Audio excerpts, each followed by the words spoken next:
নির্বাচনের পরিবেশ এই পর্যন্ত যা আছে, যা দেখা যাচ্ছে, তাতে আমি মনে করি লেভেল প্লেইং ফিল্ড মোটামুটি আছে। কারো কোনো অভিযোগ থাকলে তারা নির্বাচন কমিশনের সাথে কথা বলতে পারে এবং সেই অভিযোগটা অবশ্যই বস্তুনিষ্ঠ হতে হবে। যদি কোনো অভিযোগ থাকে নির্বাচন কমিশনের সাথে কথা বলতে পারে, অভিযোগ দিতে পারে। একেবারে হাওয়াই অভিযোগ দেওয়া ঠিক নয়, এটা গণতান্ত্রিক চর্চা নয়। পরস্পরকে দোষারোপ করার রাজনীতি থেকে আমাদের বেরিয়ে আসতে হবে।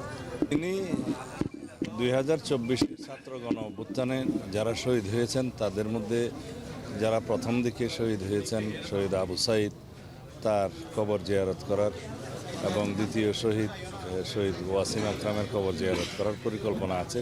তার অংশ হিসাবে এখানে আসতে পারেন, সেটা সময়টা জানাবেন, আপনারা জানতে পারবেন। সম্ভাব্য সময়সূচি এরকম 17, 18, 19 তারিখের দিকে হতে পারে, জানাবো আপনাদের।